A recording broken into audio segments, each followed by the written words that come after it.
Puji Tuhan, semangat pagi Bapak Ibu yang dikasihi oleh Tuhan. Pagi hari ini kita akan sama-sama belajar kebenaran firman Tuhan. Bapak Ibu Saudara yang dikasihi oleh Tuhan, ya, akhir-akhir ini kita banyak melihat atau mendengar bagaimana peperangan antara Rusia dengan Ukraina. Di dalam peperangan itu kita bisa melihat ada begitu banyak kerusakan, ada begitu banyak korban yang dialami oleh kedua negara ini. Tetapi yang pasti dari kedua negara ini tetap berusaha untuk mereka boleh menjadi pemenang di dalam peperangan yang mereka hadapi. Apapun caranya, mereka berusaha mati-matian untuk berjuang dan memperoleh kemenangan. Demikian juga di dalam kehidupan kita. Setiap hari, setiap saat kita akan mengalami yang namanya peperangan. Peperangan kita mungkin tidak berperang secara fisik, tetapi di dalam kehidupan kita sehari-hari ada begitu banyak permasalahan, ada begitu banyak persoalan-persoalan yang kita hadapi untuk bisa memperoleh kemenangan ini, ya. Maka kita harus benar-benar mempersiapkan diri kita, baik secara mental, fisik, dan apapun untuk kita bisa meraih kemenangan itu. Seorang yang bernama Julius Caesar pernah memberikan satu semboyan bagi para prajurit-prajurit yang dia pimpin. Kita tahu bahwa Julius Caesar ini adalah seorang yang menaklukkan hampir separuh daripada dunia ini. Ada satu semboyan yang memberikan semangat kepada para prajurit yang dia pimpin. Semboyannya adalah Vini Vidi Vici, di mana memiliki arti bahwa kita datang, kita melihat, dan kita menaklukkan. Jadi di dalam peperangan itu kita datang artinya kita punya mental, kita punya keberanian untuk tetap masuk di dalam peperangan tersebut. Kunci yang utama memang seseorang di dalam berperang itu dia harus punya mental yang kuat. Kalau seorang sudah menjadi takut terlebih dahulu, maka itu akan mempercepat kekalahan mereka.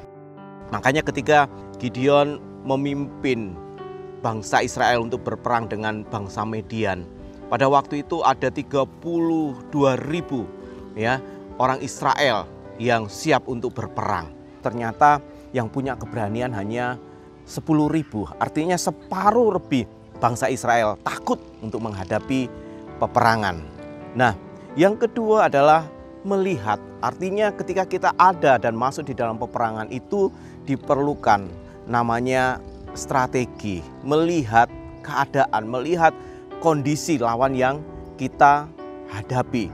Dan yang ketiga, kita menaklukkan, artinya kita harus menjadi pemenang. Dan semboyan itu seringkali juga dipakai di dalam olahraga, ya. Di dalam olahraga itu semboyan ini seringkali dikumandangkan. Vini Vidi Vici itu artinya harus berani, ya, harus memiliki strategi, harus punya kemauan untuk memperoleh kemenangan.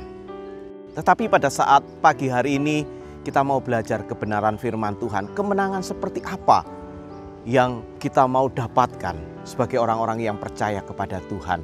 Mazmur pasal yang ke-44, kita akan baca mulai dari ayat yang ke-7 sampai ayat yang ke-8. Firman Tuhan katakan seperti ini.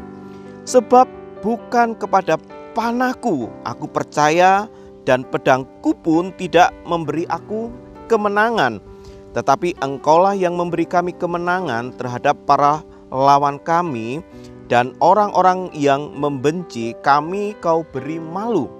Kalau kita bandingkan juga di dalam Amsal pasalnya yang ke-21 ayat 31, kuda diperlengkapi untuk hari peperangan, tetapi kemenangan ada di tangan Tuhan.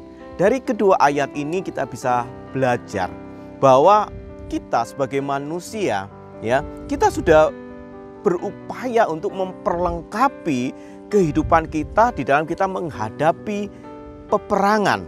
Tadi di Mazmur dikatakan bahwa kita itu diperlengkapi dengan panah dan dengan pedang. Itu adalah perlengkapan perang. tetapi dikatakan kemenangan itu ditentukan oleh Tuhan. Nah, demikian juga kalau kita lihat di dalam Amsal dikatakan bahwa kuda itu diperlengkapi untuk hari peperangan, tetapi kemenangan di tangan Tuhan. Hampir sama artinya. Jadi kuda itu berbicara tentang kekuatan. Kita diberi kekuatan, kita diperlengkapi dengan kekuatan untuk menghadapi peperangan, tetapi kemenangan ada di dalam tangan Tuhan. Artinya gini, biarlah setiap kita ketika kita menghadapi peperangan-peperangan di dalam kehidupan kita, kita tidak lagi mengandalkan kekuatan hidup kita. Kita tidak lagi mengandalkan pengalaman-pengalaman hidup kita, tetapi biarlah kita boleh tetap senantiasa mengandalkan Tuhan di dalam kehidupan kita. Ya, kita melihat ketika hidup kita ini mengandalkan Tuhan, maka Tuhan bekerja untuk mengadakan sesuatu yang rasanya bagi manusia tidak mungkin, itu menjadi mungkin. Kita ambil sebuah contoh, ketika Daud menghadapi Goliat, ya, secara pengalaman, ya, secara perlengkapan, Daud kalah segala-galanya. Ya, Goliat adalah panglima perang. Dia dipersenjatai peralatan-peralatan perang yang canggih, yang luar biasa. Sedangkan Daud hanya seorang gembala. Dia tidak diperlengkapi dengan senjata untuk berperang.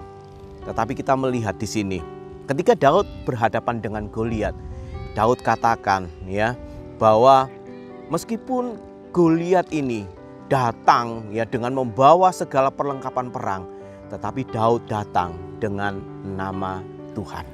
Dan kita lihat hasilnya ketika Daud berperang dengan nama Tuhan, sesuatu yang bagi manusia tidak mungkin, bahkan orang-orang Israel pun takut menghadapi Goliat. Raja Saul takut, padahal dia punya fisik, punya pengalaman yang jauh lebih daripada Daud. Tetapi kita lihat karena Daud datang dengan membawa Tuhan, maka disitulah kita melihat kemenangan terjadi atas kehidupan Daud. Sesuatu yang rasanya mustahil, sesuatu yang rasanya tidak mungkin. Tetapi bagi Tuhan, ketika kita percaya kepada Tuhan, maka disitulah Tuhan bekerja di dalam kehidupan kita. Saat pagi hari ini, apa yang menjadi persoalan permasalahan di dalam kehidupan kita? Rasanya mungkin persoalan yang kita hadapi terlalu berat, terlalu besar. Tapi ingat, kita punya Tuhan yang jauh lebih besar dari setiap permasalahan, dari setiap persoalan-persoalan yang kita hadapi. Dan kita percaya bersama dengan Tuhan, kita akan memperoleh kemenangan di dalam kehidupan kita. Tetapi ketika kita tidak memiliki Tuhan, maka kita tidak akan kuat, kita tidak akan sanggup untuk menghadapi peperangan kehidupan ini. Manusia kita adalah manusia yang terbatas. Kekuatan kita adalah kekuatan yang terbatas. Tetapi ketika kita mau bersandar kepada Tuhan, Tuhan adalah Tuhan yang tidak terbatas di dalam kehidupan kita. Puji Tuhan, biarlah firman Tuhan saat pagi hari ini boleh sama-sama memberkati kita semua. Amin. Kita berdoa. Bapa di dalam surga, pagi hari ini kami mengucap syukur, terima kasih Tuhan buat kebenaran firman yang sudah kami dengar pada saat pagi hari ini. Kami percaya Tuhan, kami menyadari hidup kami sebagai manusia terbatas adanya. Tetapi kami memiliki Engkau Allah yang tidak terbatas. Kami menghadapi peperangan demi peperangan di dalam kehidupan kami Tuhan. Persoalan rumah tangga, persoalan pekerjaan, persoalan kesehatan, itu menjadi peperangan dalam kehidupan kami. Tetapi Engkau adalah Allah yang senantiasa menguasai kehidupan kami, menguasai masa depan kami. Engkau yang memperlengkapi kami untuk kami boleh kuat di dalam menghadapi setiap peperangan-peperangan dalam kehidupan kami. Bersama dengan Engkau, kami boleh menjadi umat-umat yang berkemenangan. Engkau adalah pembela dalam kehidupan kami. Dan ketika kami percaya Engkau mau menjadi pembela dalam kehidupan kami, maka siapa yang akan menjadi lawan kami? Tuhan adalah kekuatan yang sejati di dalam kehidupan kami. Kami bersyukur pagi hari ini, biarlah kami sambut hari yang baik, hari yang penuh keberkatan dengan pengucapan syukur. Di dalam nama Tuhan Yesus Kristus, kami melangkah pasti bersama dengan Engkau. Haleluya. Amin.